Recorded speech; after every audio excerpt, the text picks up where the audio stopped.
What's happening, Andy? Here I am joined today by Gary Johnson of WiZiX. How are you, Gary? I'm great today. Thank you, Andy. It is good to see you. Where are you? Where's home office for you today?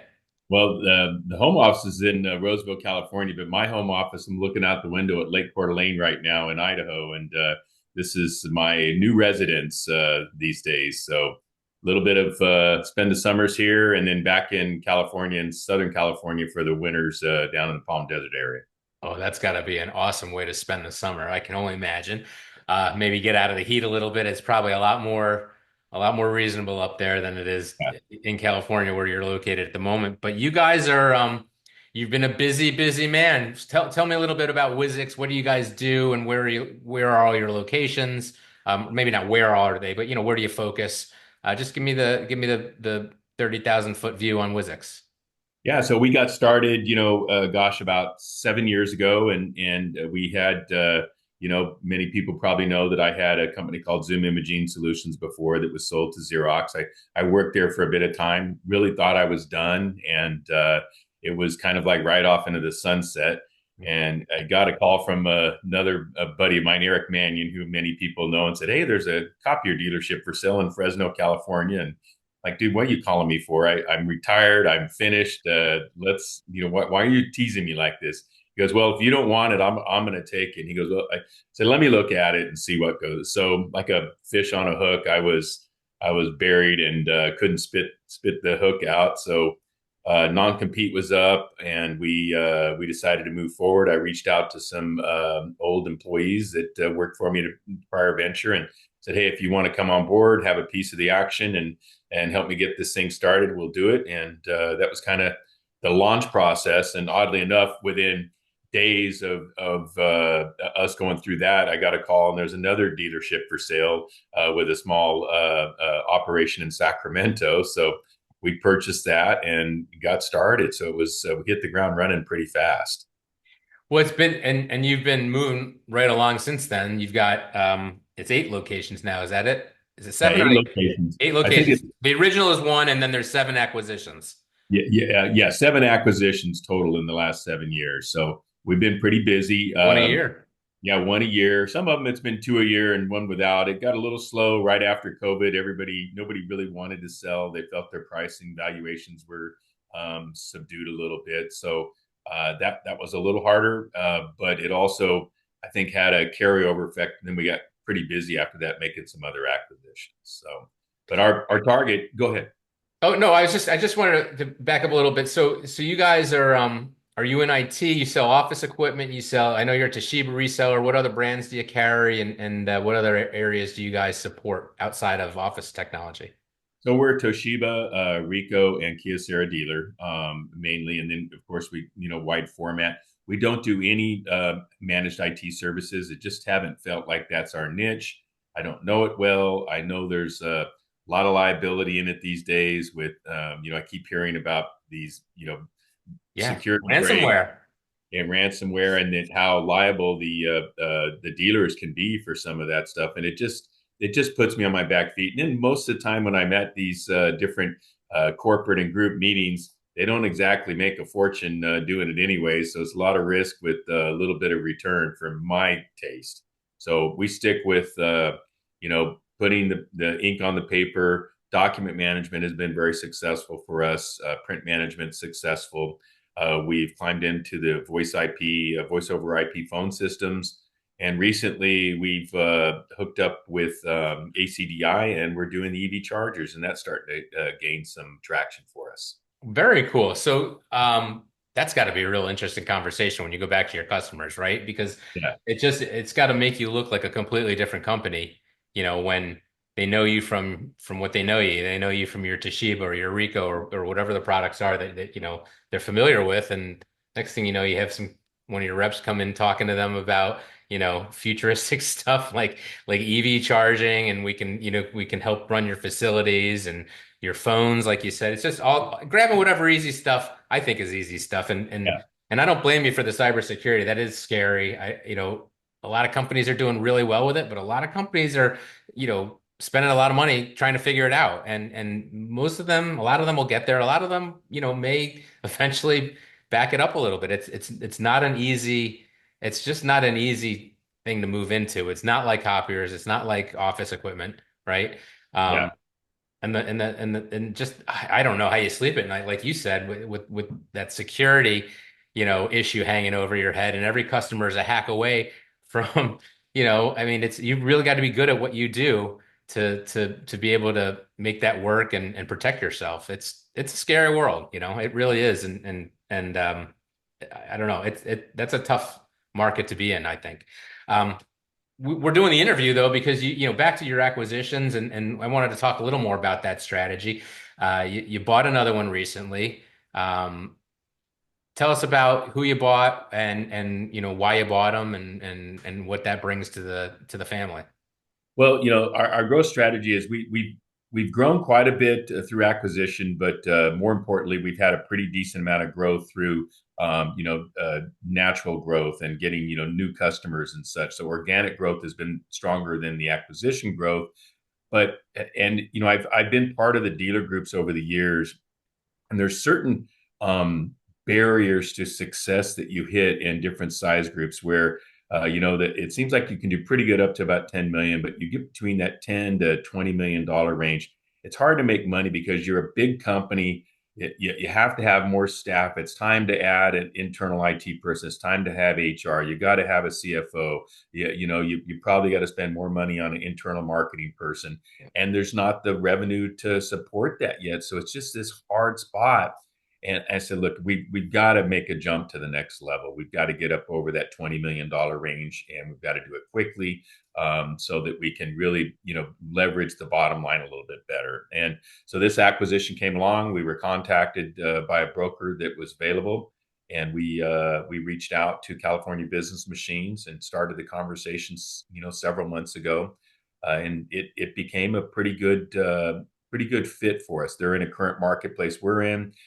She's got a strong dealership. I mean, she really has won a lot of awards, a lot of major accounts, long term family business with a well known name in the territory. So it was just a great fit for us, and she was ready to step back and take some of her chips off the table, and but didn't want to leave right away. So she's going to continue to run the business, and with our support, and it's working out great.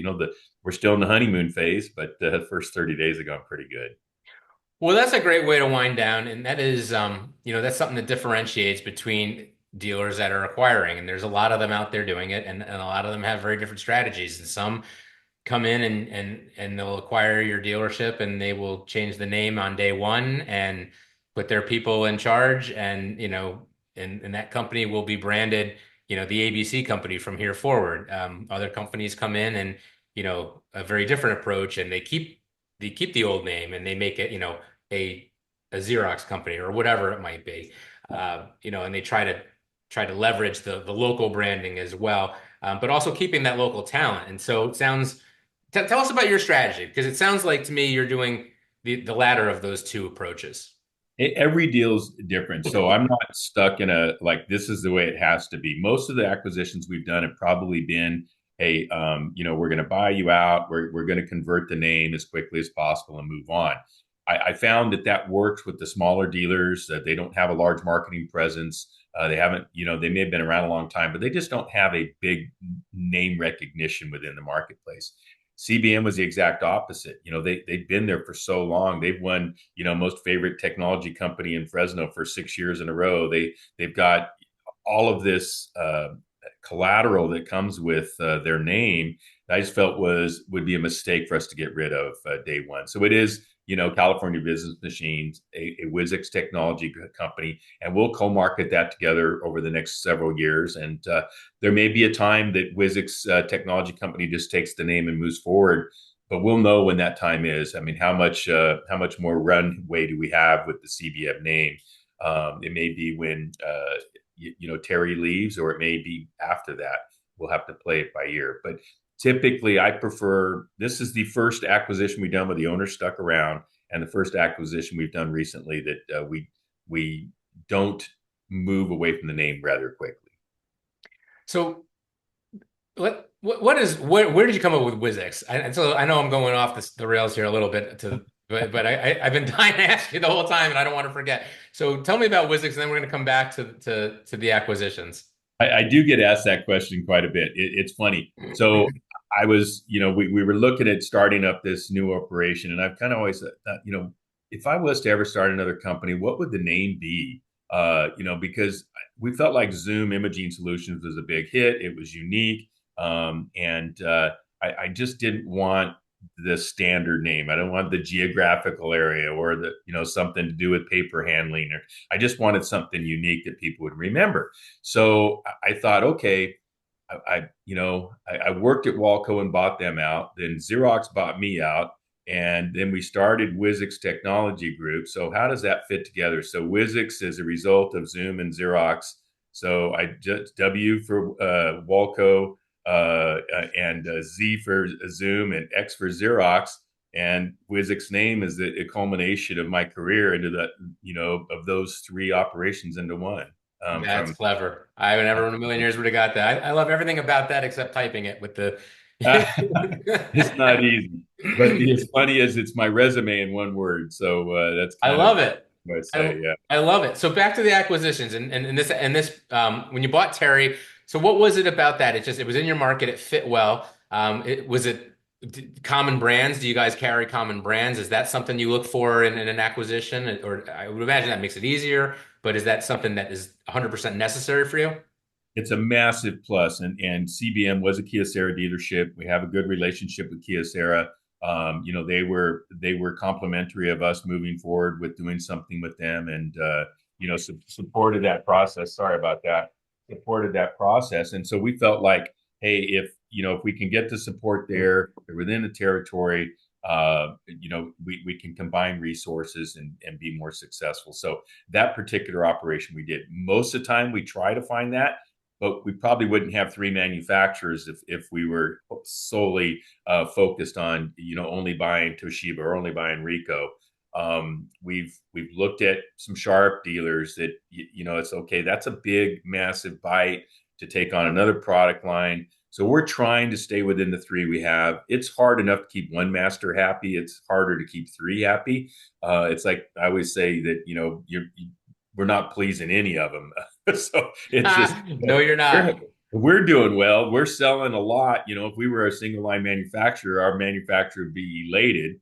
But it's hard to make all three of them happy. So we try to balance that and make sure we work with them as close as possible to try to accomplish that. Well, they all want you to be single line dealers, and especially when you start becoming a dealer of size, I think it's important to be have multiple brands, and we've seen certain brands over the years, have issues with inventory, especially within the last couple of years. Yeah. And, to be a dealer and to be stuck out there with one brand, holding your breath, waiting for that truck to come when you don't know it's just terrible. And so, it's good to have options. Obviously you lose some of that buying power, right? But I just think, they like you when you have the buying power, but they know they have to try a little harder when you have two other girlfriends or two other significant others, I guess we should say these Yeah. days, Yeah. right? So, when you're dating three people, every one of them got to try a little harder, I guess, right? So,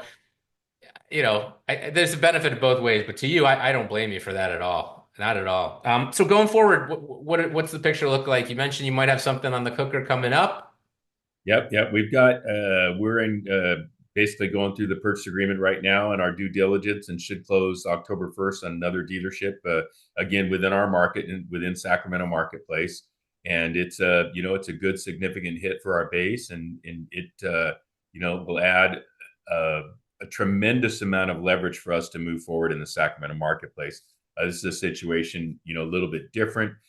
We will retain their name as a co-name for a while, but it'll mostly be absorbed into the company. We'll absorb the staff and everything else. It's a little bit different than CBM being where the owner's staying, that the owner's not staying in this case. So it gives us the ability to leverage that. They've been a great organization. I think that as any company matures and the owner starts to get tired and doesn't really want to put the time and effort into growing their business anymore, because you get to a certain point and go, okay, I've done this for 20, 30, 40 years and I want to retire. The business levels off, because if you're not keeping your foot on the gas all the time, the minute Yep. you start to coast, you're just going to start to dip.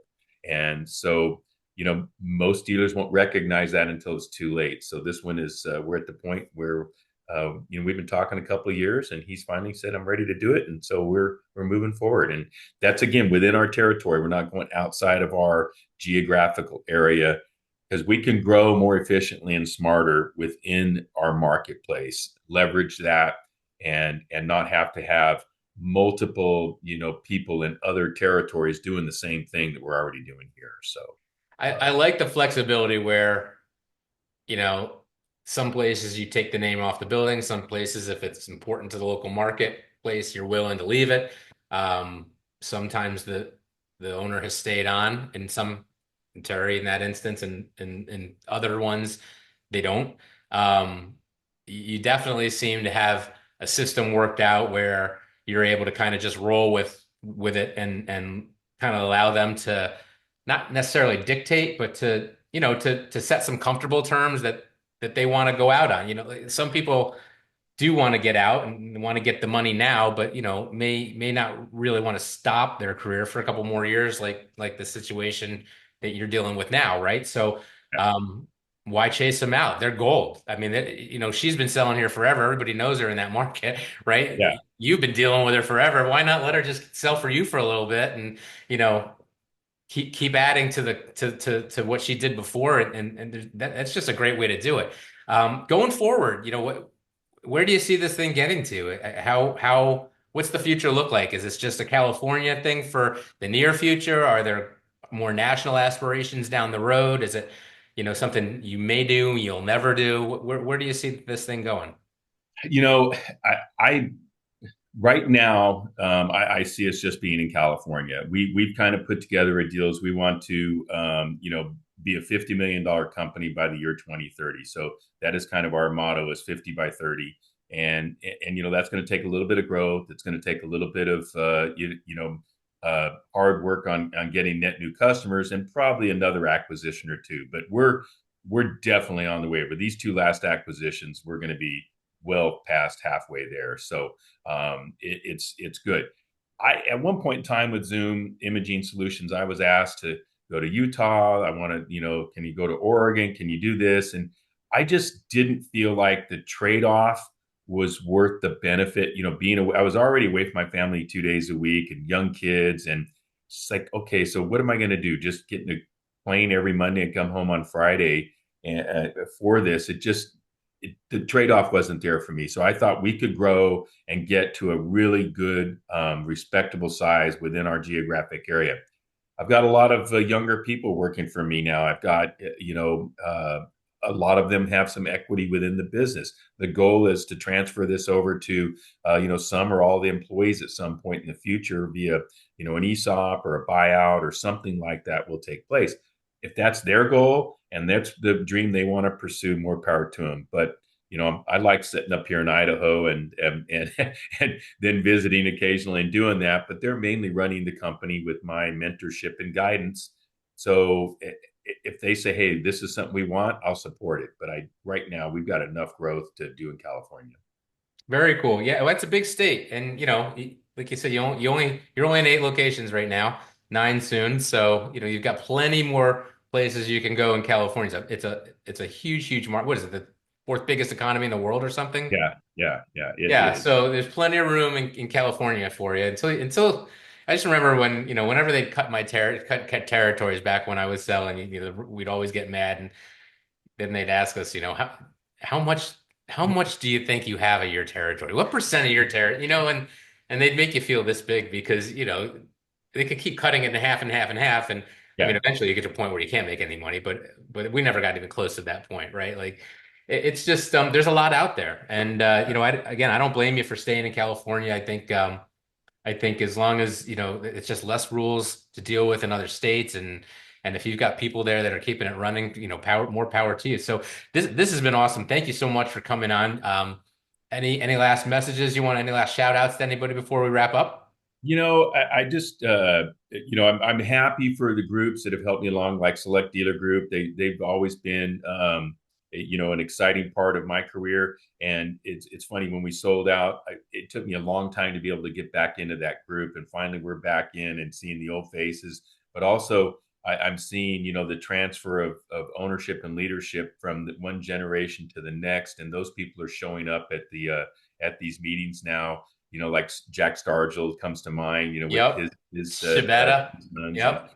Beta, and I'm very happy for that. I see that happening at WiZiX, and it's time for a lot of the new generation to come in and make an impact in this industry, and I think they're doing so. But it's not time for us to just roll over and stop either. I think we've got a lot of information to impart and help and coach. So I'm excited to see this transition happening, and I think it will continue to see it.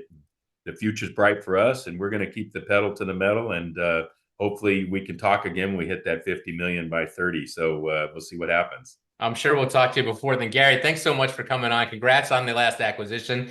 Sounds like you guys are just killing it out there, and we look forward to talking to you soon. And take care. Enjoy the last couple of days of summer. All Thank right, you. awesome. Thank you very much. Thanks.